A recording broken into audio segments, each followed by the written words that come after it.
Well, thank you all for being here for this next panel. And I think it's actually a good way to segue from the discussion that we've been having so far. We put out a series of challenges, but in terms of the relationships between donors and the organizations they're funding, in terms of the trade-off between funding to achieve a set of objectives in which the institutional strengthening of the partners is a sort of byproduct, and funding with a much more explicit objective of strengthening the institution. And that, I think, is a question we have to grapple with. So now we sort of move from that level to a conversation with people who are trying to actually put all these different dimensions into balance in the daily work that they do. And as David just said, we actually have 3 INGO heads of organizations that are indeed 10 years more or less now, and also who are all in different ways trying to deal with how to work more effectively with partner organizations in the field. And then we also have 2 representatives of donor organizations in one form or another, funders at any rate, and Marianne from Merck from others, and Kelly Saldaña from USAID. And I know that in both of their cases also, the same questions are coming out, which is how can we most effectively support local capacity institutions, and to what extent do we do that directly? How much do we work through the partners that we have, the international civil society partners, and use them as intermediaries in more places? So I'm going to ask off in the first instance, ask our 3 institutional heads who are doing this in their own work and transition to tell me a little bit about how they're approaching it. So maybe I'll start, Wendy, if I could, with you. And you are an organization that has a presence now in 40 countries around the world, and you've structured yourself to try and have strong local ownership, but also to have the benefit of having a global perspective. How do you now approach this in light of the conversations that you heard this morning? How do they resonate with your daily challenges, and what is it that you think it would be useful for us to take on board? Thank you. And congratulations to R4D for the 10th and for an amazing morning. I think it resonated so very much with, what we grapple with every day. Just maybe a couple of things in terms of how we've thought about this. First of all, our fundamental mission is around essentially developing local leadership capacity, developing locally rooted, globally informed leaders for change in education and in and around kind of the welfare of children. These network organizations now in 48 countries are all working to kind of galvanize their rising generation of leaders, as Jaime said, from all different academic majors, career interests, to channel their energy into the arena of working with the most marginalized kids, asking them initially to commit 2 years to teach, investing in them as teachers and leaders, knowing that those 2 years of teaching are really transformational for them on every level. It changes their career trajectories. 75% of them stay in education long term. And it really builds in them the mindsets, the beliefs that are the foundations, we believe, for the kind of leadership we need, whether it's at the school level or the ministry level or in and around the kind of ecosystem around kids. So that being our fundamental mission, there's also another question to say around how have we approached the work in terms of structuring our own organization. And I guess when we started out about 10 or 11 years ago, we started with a very simple theory of change. I mean, it's almost, it seems just almost ridiculous. But, it was, we're gonna maximize global impact by fostering local ownership, entrepreneurship capacity, plus a global platform for learning and sharing. leads to maximizing global impact. The theory being that one, as Ngozi said earlier, local ownership is really the only, that's the only thing that's going to ultimately solve the problem. But two, it's also what will lead to the innovations that we can all learn from. And then if we have a global platform that enables learning and sharing, can ensure that all these local organizations aren't reinventing the same mistakes over and over. At least they're making new mistakes and they're inventing new solutions, and then we can share the new solutions. And that theory has undergirded every single choice we've made from, and I'll just name a couple of them. We don't go in to start an organization. We may seed the idea, build awareness of this approach, but then we step back and wait for a local person, a social entrepreneur, to come to us and say, really want to do this. And then we'll get behind them, with the principle that we'll never go faster than they are ready to go. Like, it takes extraordinary patience, but we'll come behind them as they work to build their governmental support, the private sector support, develop the plan, build the capacity. And once we know that they're in just a holistic, genuine sense, truly aligned to a unifying purpose, a set of unifying principles, ready to live into a set of core values as they work across the network, then we bring them into the network. And then at that point, we put most of our energy as a global organization into simply building capacity and helping them learn from each other. I think it's an important point, though, because people listen to this and say, oh, okay, it's a network, everything is independent. There's also a global organization. I mean, in a more centralized organization, you might put a lot into managing and controlling. We put a lot in, but it's all about just contributing to capacity, contributing to leadership development, building networks and platforms that enable people to learn from each other. And we orient all the support not around answers, but around questions. So that they're constantly searching, each of them and together, around what is the right answer. And I think what we see to one of the comments earlier on the panel is that it's not only north to south. I mean, it's south to south, south to north, and north to south. I mean, really, literally, Teach for America is learning from Teach for India and Haiti, and vice versa. So I'll just leave it at that. But I'll come back to you maybe after this first round on something you raised about patience. That you do need extraordinary patience to wait until the partner organization or individual or capacity is ready to move, and you can only move as fast as you can. And I want to come back and see how that squares with what your funders are expecting of you. Do they have the same patience that so I'll just hold that thought. Manny, come to you next, because your model essentially relies on impact evaluation partners in many countries. And I think it'd be interesting to get your sense on how you're structuring your work to build stronger regional capacity. And also, does that help with the traction on getting the results of evaluation then translated into better practice because it's being done that way? Or what is the lesson that you draw also on traction?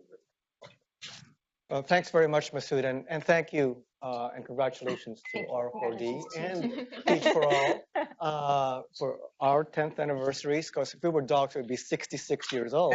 But I like to think of us as really being young and dynamic, and life is ahead of us.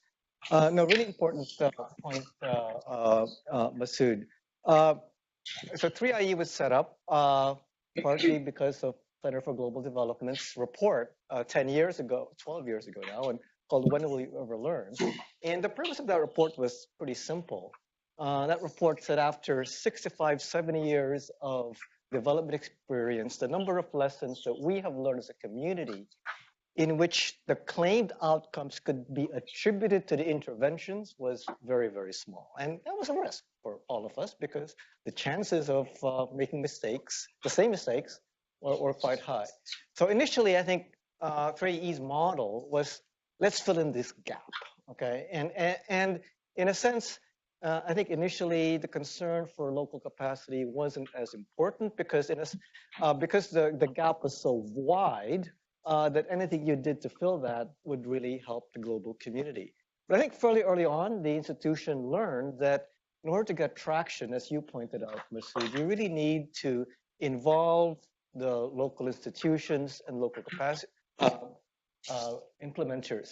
And I must say that there was initially pushback on this because some people who think of evaluation think of it as accountability. You've got to be independent. And so the last thing they wanted to do as researchers was engaged with implementers because that might sacrifice that independence.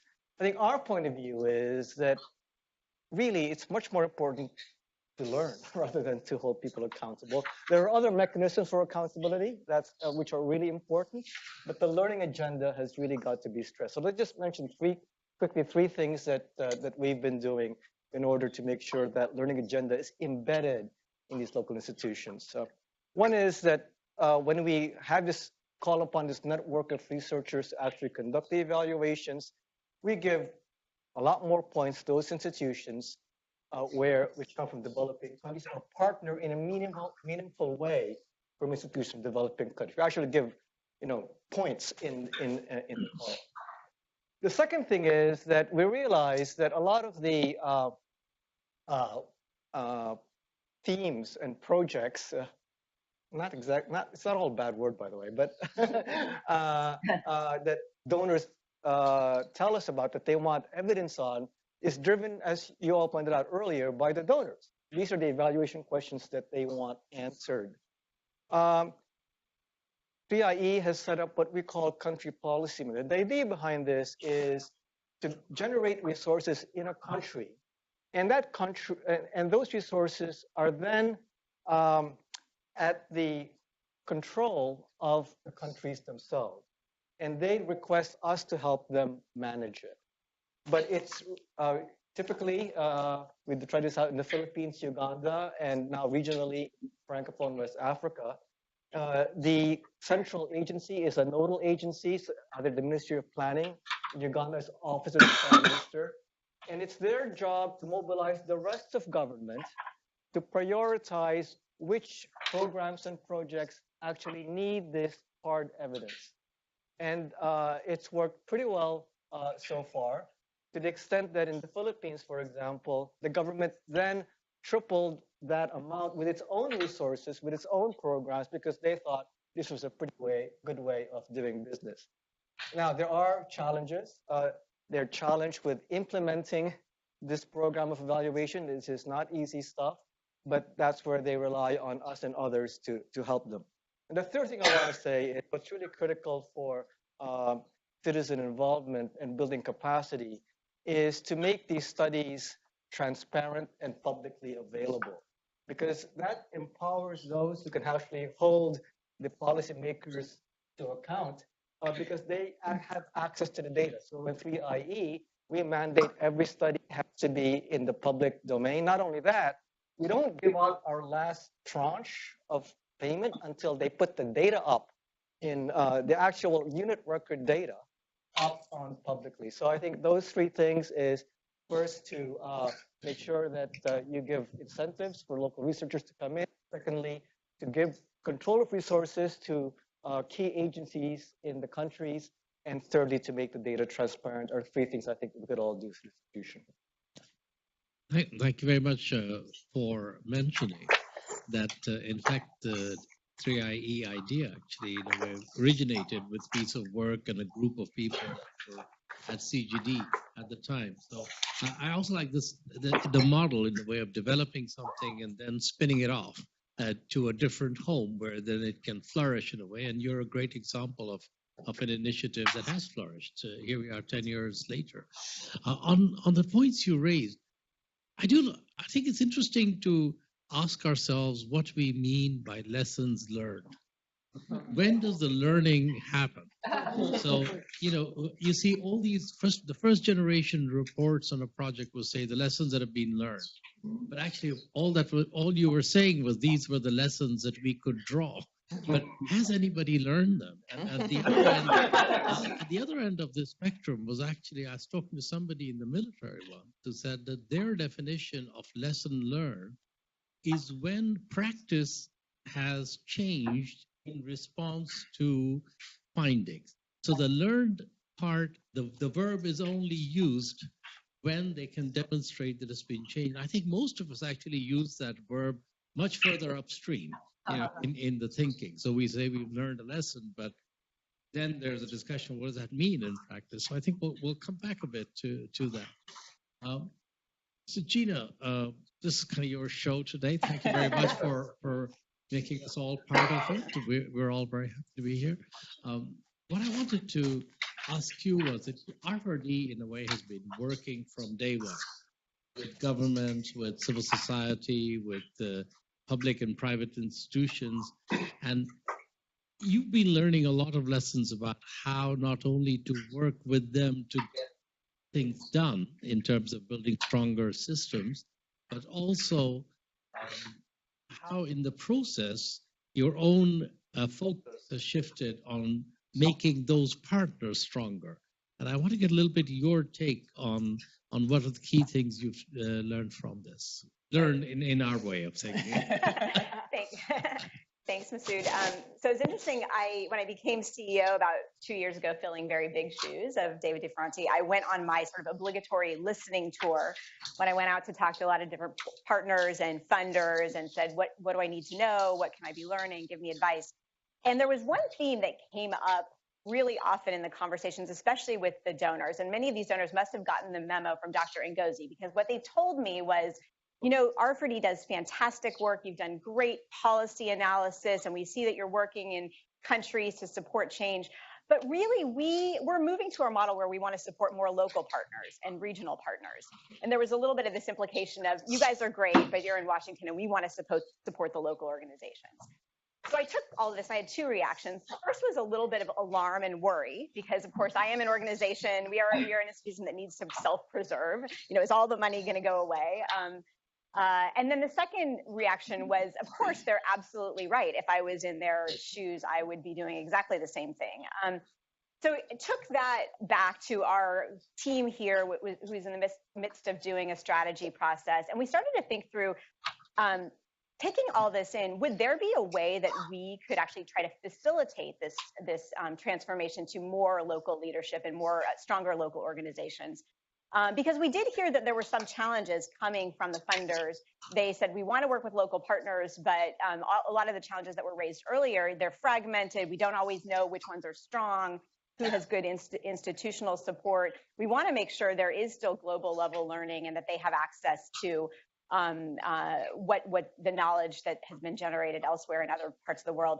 We also talked to some of the local institutions, and they told us that they liked having the support of a global partner because they wanted to be able to engage with peers and similarly learn lessons. They also said they wanted their stories to get told. They were learning things, and they wanted their lessons to be translated elsewhere. So with all of this, we refined our mission, and we stated emphatically that our role is to support the change agents who are working to create stronger systems for health, education, and nutrition around the world. And we started to think more about how we would do that. At the highest level, we see ourselves as generating very practical global knowledge about the how, very importantly, how to build strong systems. We've talked a lot today about there's a lot of evidence about what, and many times countries know what they want to do, but the how, the implementation process is difficult. So our focus is on building knowledge about the how, and then figuring out new and better ways to put that knowledge into practice widely across the world. So that's all easier said than done. It's a great sort of North Star for us as an organization, but how do we do it? And I think we are experimenting. Part of the reason we brought you all together today for this conversation that we hope will continue is we want to learn better how to do this. And I'm already learning from colleagues that are here on this panel and those from the last panel. But a couple of ways we do this, we've experimented with the notion of collaborative learning networks, where we do bring together implementers across the globe who are working on very similar challenges. Sometimes they're government implementers, sometimes they're NGO implementers. And we start with what are their big challenges that are common, and we get them to really start to figure out how they can approach those challenges themselves, and then work with them to synthesize that knowledge into kind of products and tools that they can use themselves, but that also can become public goods that others can use. And these tools and new knowledge is very practical and relevant because it's being produced by the people that actually have to go use it. And yes, they can look to global evidence, they can look to academic journals for some evidence of what's worked, but they are taking that and then figuring out the how to make it work. Increasingly, we're actually trying to get those networks to do more actual adaptive learning and adaptive management, where they go actually test implementation approaches, measure the results, and then share the lessons learned, which can create more generalizable knowledge about the how. So that's one way we're working on things. I think we've also recognized that just the networks isn't enough, and there is a need for some direct support. We've been trying to develop a model of coaching that really goes beyond traditional technical assistance, which is often, a report that gets handed over with recommendations, or even capacity building, which is really just about training individuals. And we've been focusing in on the need to coach people in countries who are managing reform processes on all of the different elements of that process. There's a need for a lot of facilitation, stakeholder engagement, analysis. And as we talked before, it takes time. There's the whole policy process, and then there's getting the buy-in and getting policies adopted. But then there's the whole implementation process, which can be political in and of itself. And so helping them through that process, creating this coaching model, which sometimes means we have to debate the donors, because sometimes donors come to us and say, well, we'd like for you guys to write a set of recommendations for country X. And we have to tell them, actually, we don't want to do that. We think there's analysis that needs to be done, but we think it should be done by people locally. And we're happy to coach them in how to actually do that analysis in methodologies, but we want to focus on this process to make sure the analysis ultimately gets used well. So coaching is one area we've been focusing on, and we're doing it some ourselves, but we're also recognizing that R4D should not just be the coaches. There should be domestic and regional coaching organizations that over time will be the go-to places where if governments need support, they will go to an African organization if they're an African country, not necessarily coming to us. So we've begun to experiment with building some communities of coaches, which are individuals, but also institutions. We're doing this right now in partnership with AMREF on health financing. And our hope is that the role we can play is to help find the really great technical health financing folks across the continent, and then support them with some really good training on the process facilitation side of things. And also we can help to build those institutions so that they can ultimately get direct recipients of funding, and we can channel donor money to local folks. So those are a couple of ways we're working on this. I think we've got a lot of different programs going. We are projectized. We struggle with what all organizations like us do in terms of having a lot of different projects. We're excited to be starting some new work with Merck for Mothers, which I think brings in a lot of these principles. We're also excited to be starting a new health systems strengthening accelerator with Kelly and her team at USAID, which we hope actually is a big enough, broad enough program that will enable us to try a lot of these approaches together. We'll be working with up to 20 countries who are all focused on key health systems themes. We'll be trying to bring them into cohorts so that they can work with other countries who are working on similar topics. We'll be providing them with coaching teams, hopefully drawn from their regions. We'll be supporting them with knowledge translation and adaptive learning. And we're just really hoping to learn a lot from the process. And in the process, we'll be continuing to build a lot of a network of local partners. We've already got a few key local partners like Health Strategy and Delivery Foundation from Nigeria. And we hope to get some lessons learned about how to do this better. So. Thank you very much. I think you put on the table now the issue that I guess everybody who works in an international Washington or otherwise that are northern-based research organization, there is a sort of inherent question that you said, you gave your mind, gee, if everybody wants to support organizations in the countries themselves, what does that mean for me? And I think I'm glad to put it on the table like that. So many people have thought about it. And so you're saying that in a way what you've been trying to do is change your role from sort of doer to enabler in a variety of ways, using different as a network anchor, as a coach, or different as a sharer of global experience. And I think that we might come back and talk a little bit about what that means for the skill set of people that work in these organizations. Because the kind of people that you need who are going to be good at doing that aren't necessarily always the same people who are excellent at being the doers. So they may be great at one and not so much at the other. So I think it's good to come back and talk a little bit about the challenge you and others are facing in that regard. But I want to now turn to the two participants in the panel who are helping to make all this happen by being sort of the leading edge funders in terms of their way of thinking on it. And so, Marianne, for you, Merck for Mothers is committed to improving maternal mortality, and that's what brought you to this phase.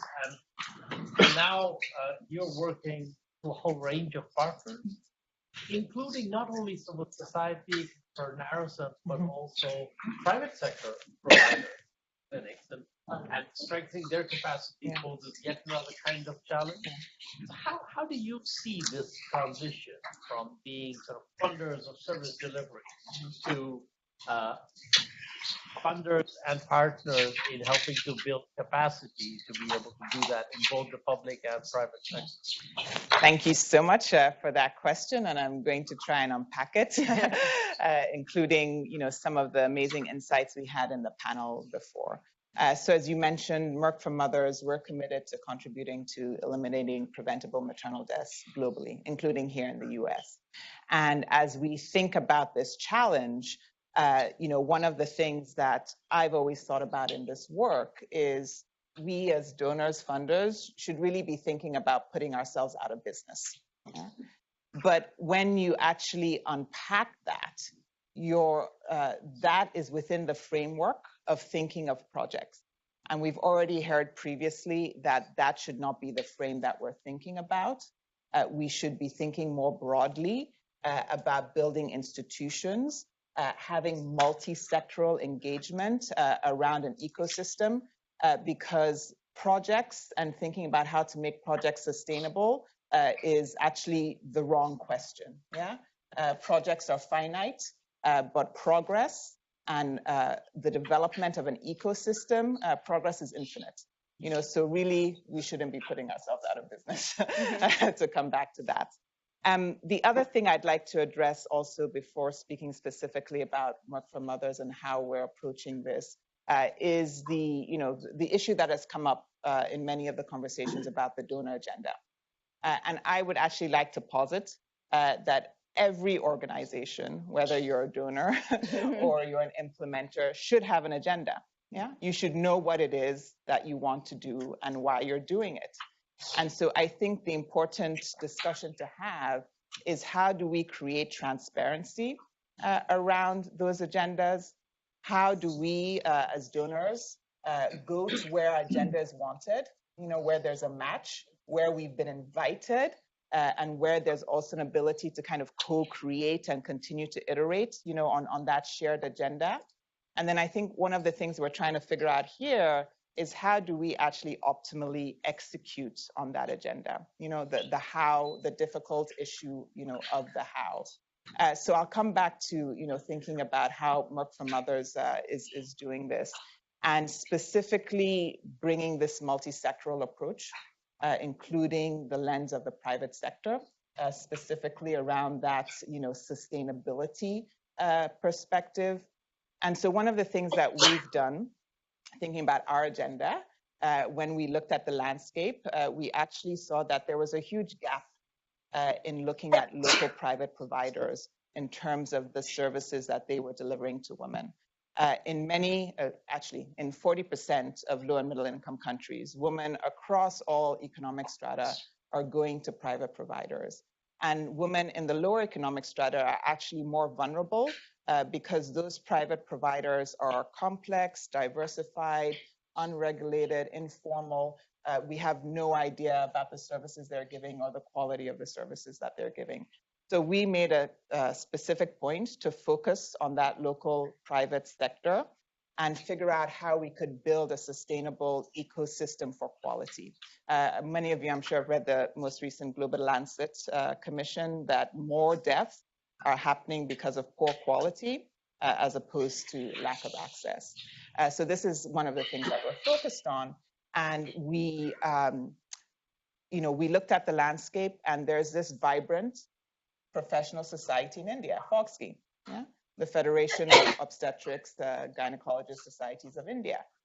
And they are a pre-existing institution with all of this human capital that's just, waiting to be unleashed.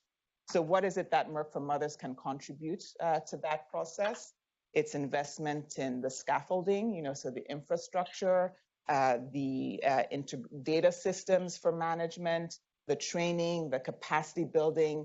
But Gina, to your point and the work that Results for Development is doing, the access and the visibility and the learning, from what they're doing, and how do we make that apply in other geographies. And so we think that, this is, a promising model, to go down, but there are challenges, and I'll admit there are challenges. How do we measure that we're making progress? It's really, really messy. And, I think that, we've talked about metrics, and there's probably enough metrics, to fill like, I don't know, more than 4 telephone books, yeah? We need to work with, folks on ground. What are the right ways that we can actually measure progress, for these investments? And I will say, coming from the private sector from Merck for Mothers, there is that pressure, to demonstrate results. So I think we need to figure out together what are the right results, for which to rally around. And we need to rely on all of you to give us the ammunition, to go back and make those cases that we have to do long-term investments in institutional building, in human capacity building. But if we don't have that ammunition, they're going to be very kind of hard decisions to make, and we may have to make them incrementally. So I'll stop there. Thank you very much. I think you've got a deep tackle from projects to programs. I'm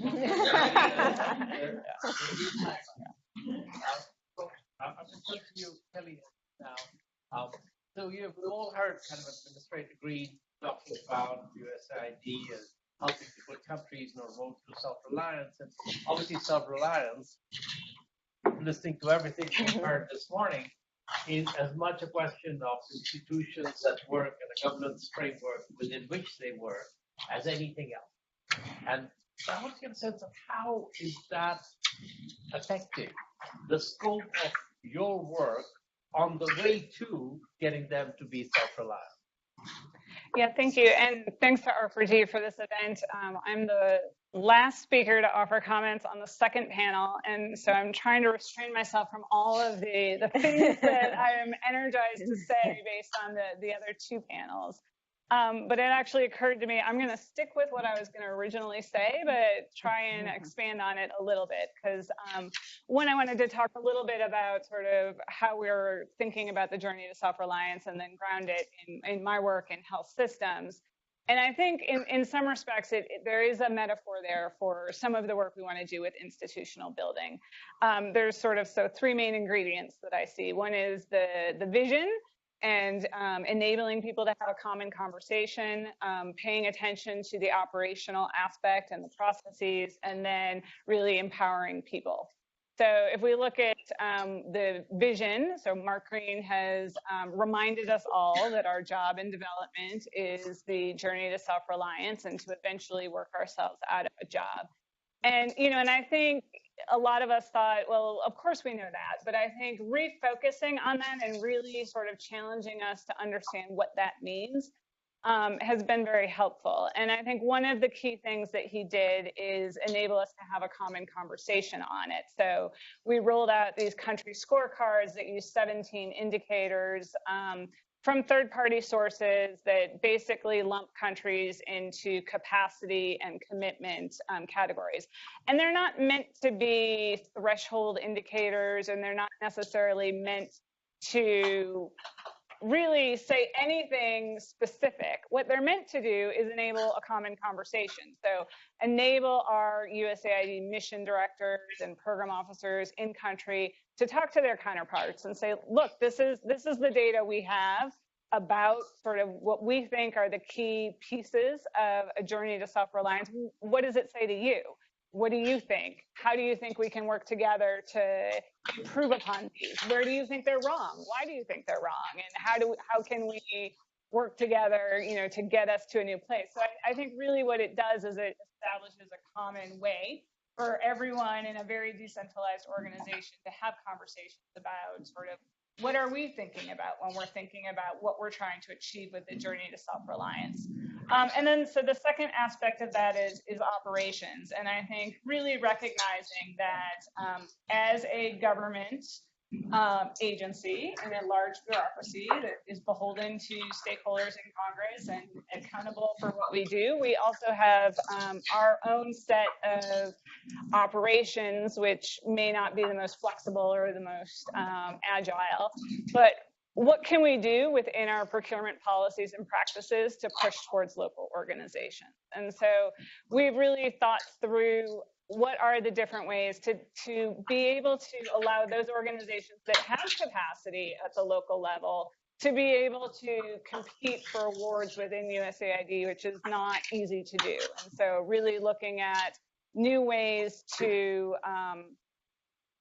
get input from a wide range of stakeholders before we issue solicitations. So everything from industry days and conferences, but really reaching out to a broad audience, to simplified ways to do the awards themselves, where we're looking at ability to put forward short concepts, really looking at co-creation processes. That is what the Health System Strengthening Accelerator Project grew out of co-creation, really embracing sort of the ability to have conversations between government and organizations at all levels in order to open up the space to allow for more organizations to join and to simplify the process and demystify a little bit of USAID's procurement. But then also recognizing that there are organizations out there that are not quite ready to receive grants or contracts from USAID. And so then looking at how can we use the procurements and the mechanisms that we award out of Washington or even at mission or local levels, but to build in that organizational capacity building aspect of it very deliberately. And so really we're putting in requirements into our mechanisms that require significant sub-awards with local organizations. And then in some cases that actually require our partners to build the capacity and to spin off those awards into something that is then directly managed in the third or fourth year through a direct agreement through USAID. So I think that really is pushing the whole organization to embrace what it means to develop local procurement, or to develop local organizations in the context of our bureaucracy and the way we work. And so then the last, I think, is empowering people. And for me, that's what do I do as manager of an Office of Health Systems to try and move forward the journey to self-reliance. And, and I think the way Administrator Green defines the journey to self-reliance is really bringing countries to a place where they're able to plan, manage, and resource their own continued development. And so it doesn't mean to a place where we're going to stop all aid or cut things off, but really, what does it take for countries themselves to be in the driver's seat for their own continued development? And so from a health systems perspective, I think, one of the things Midori said, I believe, is, moving from the simple to the complex.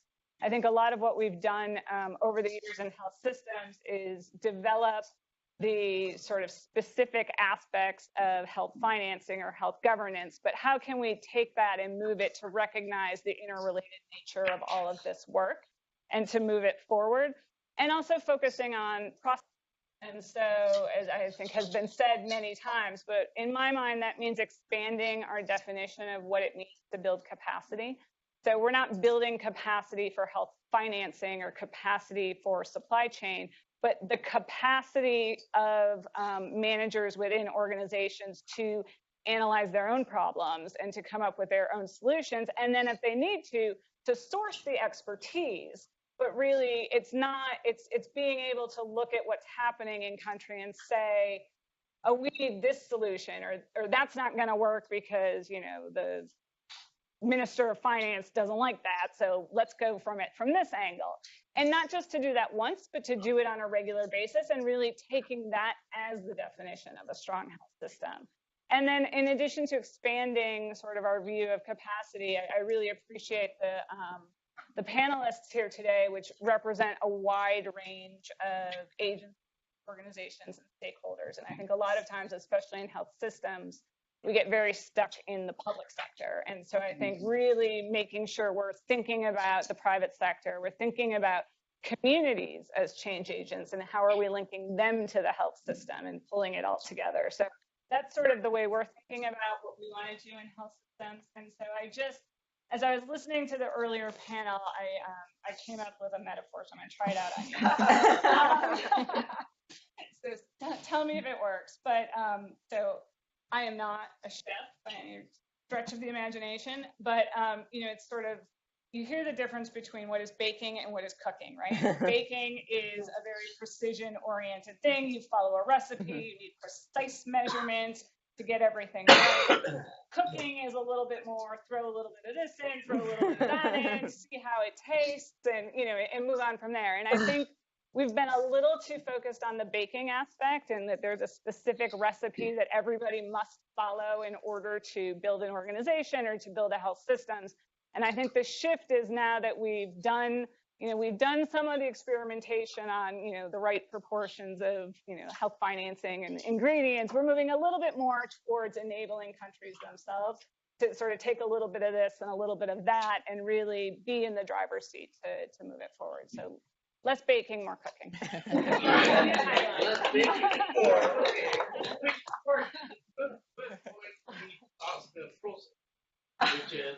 In terms of lunch. In terms of lunch, how much time do we have? Because we started a little bit late on this panel, so we can plan the remainder part. Okay, 1-4. Okay, so we have 1-4 minutes now. So let's make it 15, Rara. Maybe I want to explore just a little bit one question, then get comments from questions from the people in the room, and that's both from the donor point of view and from the implementing agency point of view. We're talking about a different role for us to be playing. And what is the challenge that you faced in getting your agencies, your teams to adopt and then play that different kind of role? It'd be interesting to get anybody who has a sense or a thought they want to share on that. Yeah, go for it. Thank you. Exactly right. You know, I think change can be slow. It can be 2 steps forward, 1 step back. I want to add my own metaphor. The reason I like gardening, water, the plants thrive. You stop watering, they wilt. You know, children, it's, you know, 10, 15, 20 years before you figure out if you did the right thing or not. And I think the same can probably be said, you know, for the work that we're doing. Yeah. But from a donor perspective, and I bring this back to that notion of ammunition, and also, Auntie Ngozi, to the notion you mentioned of risking, you know, we do need to really ask the question of why we are working the ways that we're working, yeah? It's not because we woke up one day and said, we really want you guys to fill out 200 pages, you know, for an application, and every 3 months, you know, reports 40 pages. Yeah, that, you know, but it came out of, you know, wanting to make sure that you are being responsible stewards, you know, of the funding. And so are there other ways that we can achieve that aim that is less burdensome or, you know, is more long-term? So I think, you know, go back to Auntie Ngozi, Merck for Mothers, everything starts with a mother, if I can use that honorific with you. And, the index idea or, work that you will be starting, that's a start because it tells us who potentially, to invest in from a de-risking perspective. But again, I think the issue of why we continue to invest, in that institution is still not answered. And the other thing that I want to put on the table is there's, you mentioned there's this dichotomy between private and public. We still have that is even more than a dichotomy in terms of what we invest in. Is it NGOs, CSOs, social entrepreneurs? And I think when you speak to many of the leaders of those organizations, those distinctions are kind of irrelevant and they're actually constraining in terms of how they grow. And then the last point, I would like to make around this risking, and this is a strategy Merck from others follows, is who can we partner with? Yeah. We can't do everything, we can't be all things, but are there broader institutions like the World Bank or a partner global financing facility that's kind of our on-ramp, to that long-term kind of strategy, country priority, so we don't have to create those institutions ourselves, because that's not our value add. Okay, Maddie, you wanted to come in also? Yeah, so I just wanted to follow up on a point that I think you and others raised on.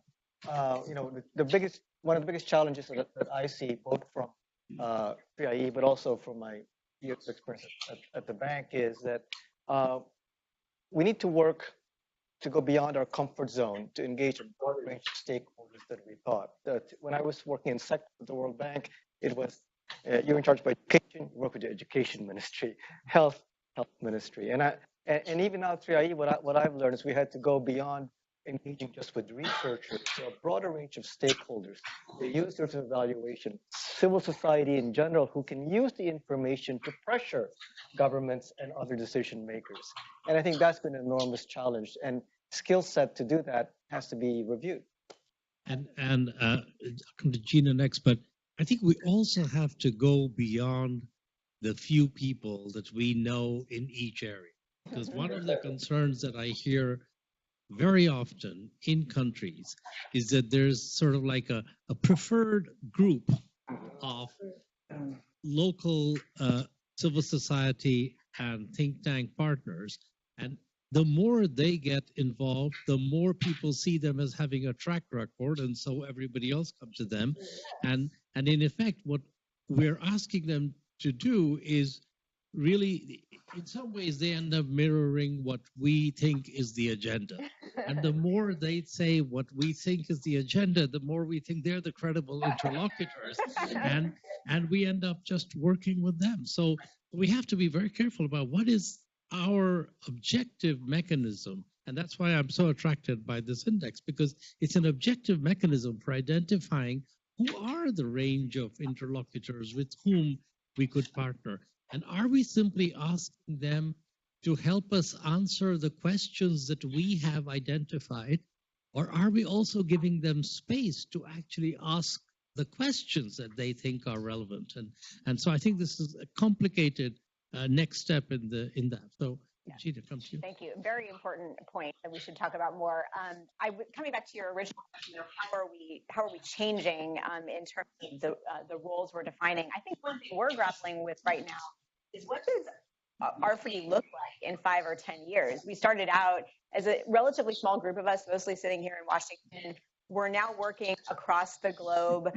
We are not attracted to the notion of a sort of traditional model where we would build a bunch of different country offices that we would own.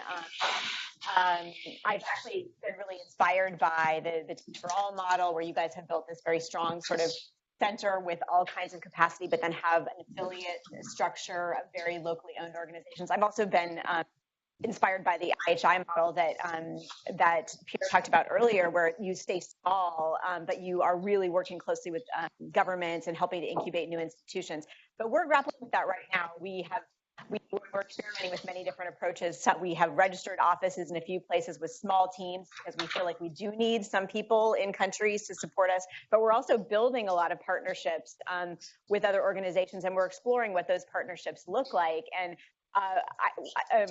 I was talking actually with one of Desta's colleagues at AMRA, Freja, who we're working with closely, and I asked her a few weeks ago, so what's the role of AMRA versus R4D on this project? And she said, well, we're all just working together as one big team. And that really hit me, because I think all too often when you have partner relationships, it's very much prime versus sub. Here's the role of the sub, here's the role of the prime. The prime's role is to, ensure that the sub does what they're supposed to do and report and all of that. How can we create different kinds of partnerships and work with local partners together, each bringing our own skills? So we're trying to learn what we're going to look like, and is likely going to be a lot of sort of fluid partnerships with a lot of different organizations. So at your 20th anniversary, we'll come back and going to see what that looks like. Happened. So I think we started out with the model I described and the approach I described, so it's maybe less of a change management thing within ourselves. But my biggest thought right now, and if people disagree, please find me later and enlighten me. Like, I feel like education is far behind what we're talking about here in health. I mean, if this was the case, the discussion in education is not even, we're like years behind from everything I can gather. So, to your earlier question about patients, that's not the issue I have. You know why? Because I have the result, and I can show people we were patient in the beginning, but look, like these folks are growing at 20% a year. Like each one is stronger than the one that came before. Like it's not about how do we keep the bar high, which was the question we got in year one. It's about how do we keep up at the global organization with all the innovation. Like it's working. The issue is there's no capability, capacity to fund or desire to fund what goes on at the center that helps all that learning and capacity building. And there's also almost no way for the dollars, to the discussion we've had before, to get to the local CSOs. And in fact, last thing I'll say, I was just part of so many discussions at UNGA where, it was almost like we don't need a third sector. We don't need the local CSOs. The businesses are saying, we're just going to work straight with government because we don't want to do donations. We want to have systemic change. That, like the last time I checked, we need strong local CSOs to, as you said earlier, hold governments accountable, agitate for change, et cetera. So, I think we just are in serious need of checking ourselves on what our theory of change is about how within the education sector we're actually going to accelerate progress. Not to mention the fact that in terms of just education delivery, in most of the countries we're talking about, at least a third, and in some cases 2/3, is actually not going to public sector schools. So we have to think about the whole sector. Kelly, you want to say? Well, yeah, also just building on this, I think one of the things that I think in terms of reconciling this drive towards results that, I think some donors and some, constituencies are very interested in, and this local organization change. And I think a lot of it goes to this theory of change. And I think sometimes we assume that people get it, right? That they understand why building local organizations is important.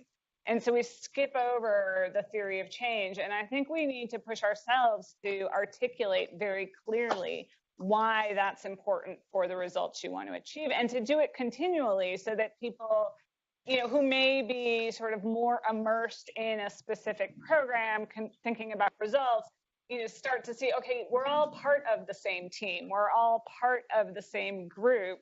But, our theory of change says that if you want to reduce maternal mortality, you have to work through these strong local organizations, and to be more explicit about saying it and making those linkages, so that, we're not just assuming that everybody sort of gets it and then getting upset when they don't.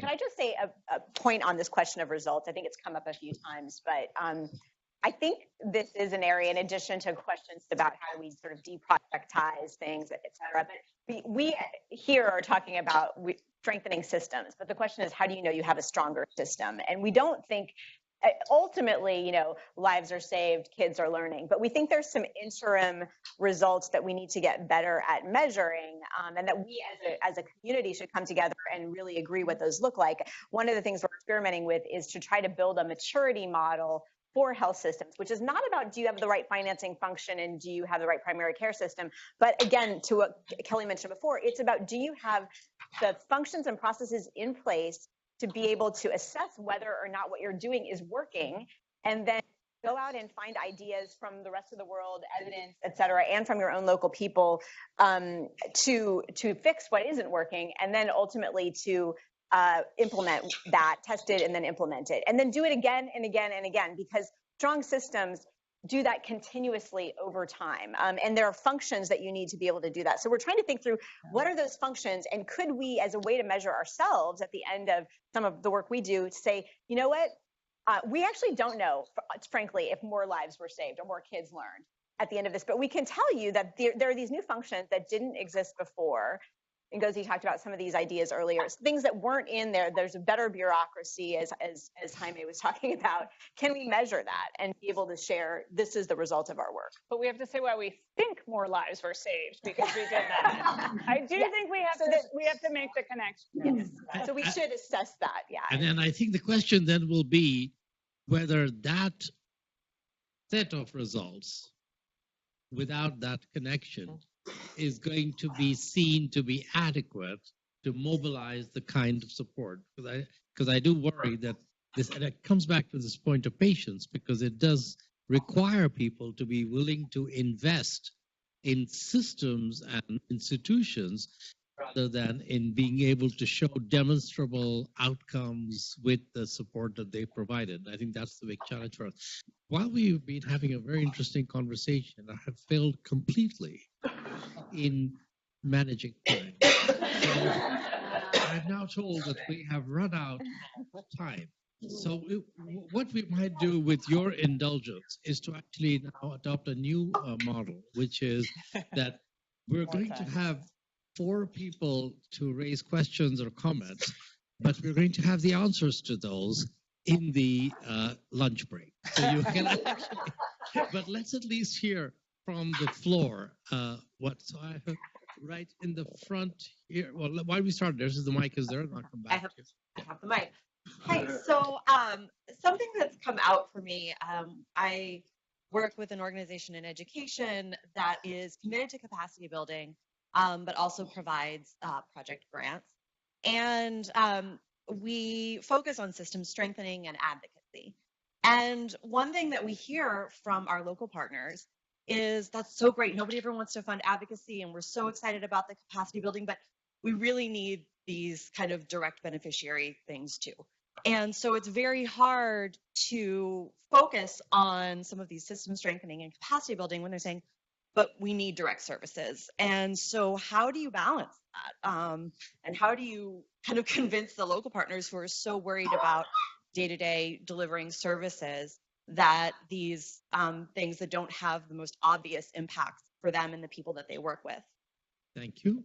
And then I think, wow, it's going to be a hard job to basically try and we're going to have to expand. So there's at least one other person there who had their hand up a long time, a gentleman there. Yeah, hi, thanks. It's Kami Arkajavi again. So the various mechanisms that AID is coming out with, including the accelerator, I can see how these would be consistent with the Paris principles. I'm just wondering if that was in mind when they were created, how you see that as being consistent. Okay, thank you. And then I have, we want to come, if we want to just stay in the back for a moment. So there's right in the last row, there's a gentleman there, then there's a, come up to the front here. Hi. Thinking maybe we step back a little bit in this conversation and ask, why does it take so long sometimes to get to these conversations, such as the need to, work with local organizations? Why does it take so long to talk about health systems, something that had to take the Ebola crisis in order for us to talk about, why does it take so long in these spaces to talk about these issues? And then second, there's the issue of what we know about health and other things. And that is that these things are followed by certain kinds of economic development. And one of the things we never talk about in any space that I've been is the middle class. How are we going to make the changes that all want to see in places where the middle class has been stuck for the last 30 years or 40 years. How do we do that? Thank you. And then I think there's a lady right here in the front. If you could just pass the mic forward, that would be great. Thank you so much. Hello, I'm Martha Haverkamp and I'm linked to the Commonwealth Fund. So my experience is mostly in developed systems.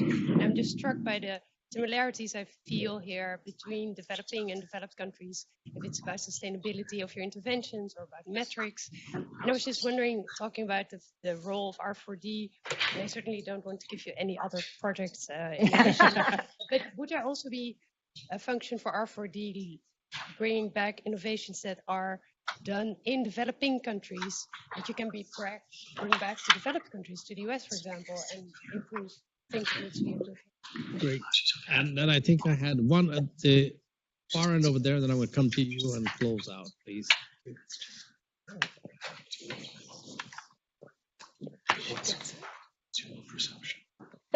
you very much. I'm Rick O'Sullivan with Change Management Solutions. I'm a senior economist that specializes in sustainability. And one, I think, just as a comment, I think one of the problems we have is we go in, we address symptoms and not causes. I'm a real structure, conduct, performance kind of guy. And what we do address maternal health rather than, okay, what are the drivers that are leading us to that?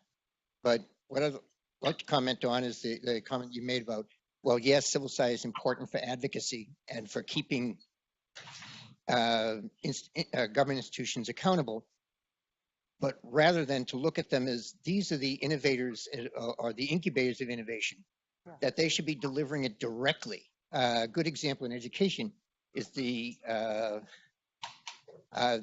village polytechnics in East Africa that were highly successful until they got subsumed into the Ministry of Education, and then they went downhill.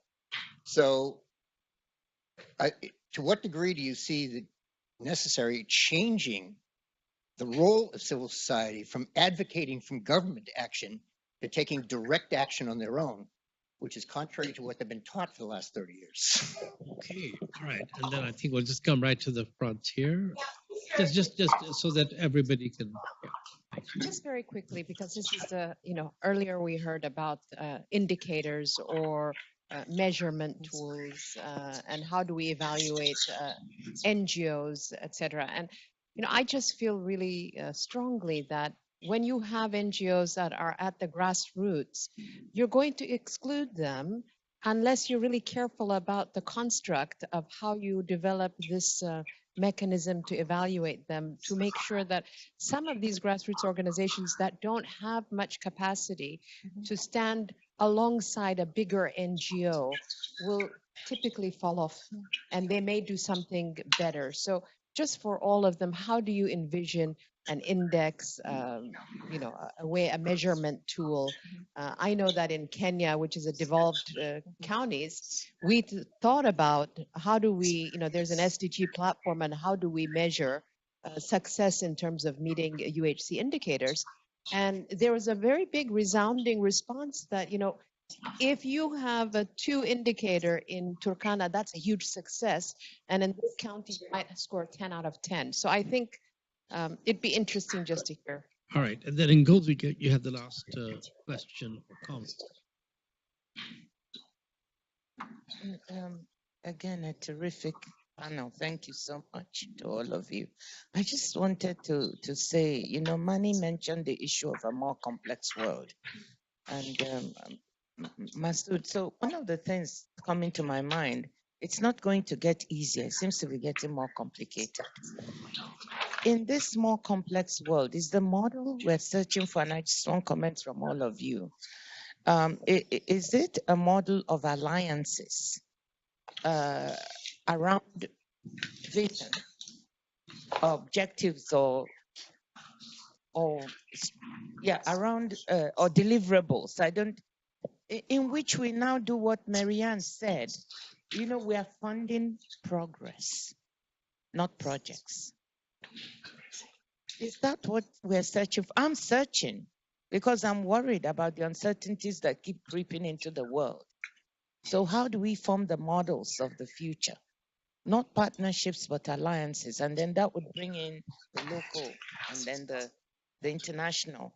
It would bring in the government as well as it would. In education, I'm very worried that we are behind, but we can talk later. All right. So I think, although we said we wouldn't have answers, 30-second answers from each of you to whatever grips you as the one parting thought you want to leave with people listening to this. So I'll start with you, Kelly. Oh God, don't start with me. Yeah. So perhaps just building on this, I think we also need to challenge ourselves to think, we're asking the countries that we work with to think about the political economy and sort of more complex actors there. I think when we talk about changing the way donors fund things or donors work, we have to recognize that there is a political economy that is the reason why donors fund things and why they are focused on certain things. And so, a little bit of the practicing what we preach at the local level, also at the global level. If we want to make change, I think we need to do the analysis about where the change levers are at the global level. So I think, we have this notion, no one left behind, in the work that we do. But I think that we also need to include the notion of no voice should be undervalued. And, I think that some of the issues around not including grassroots community organizations or, different voices around the platform is because we're not equally valuing everybody's perspective and input and recognizing that it needs all of us, in order to build that alliance. Great.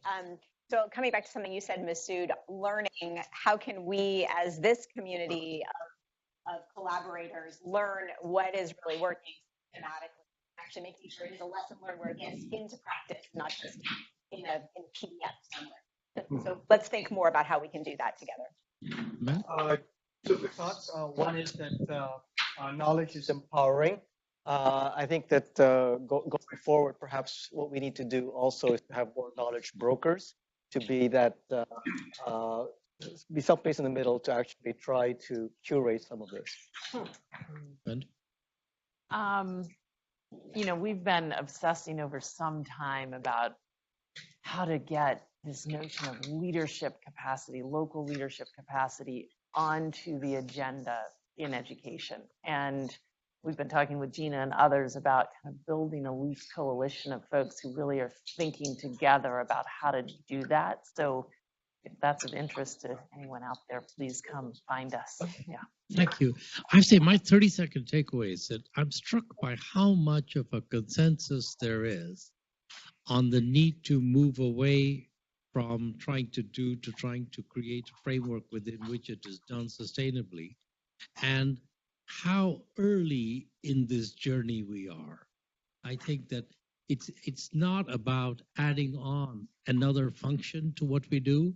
It's about reinventing what we do, which is going to be an altogether different way of working, different way of relating. It's this, whether it's the alliance that we're working around towards objectives.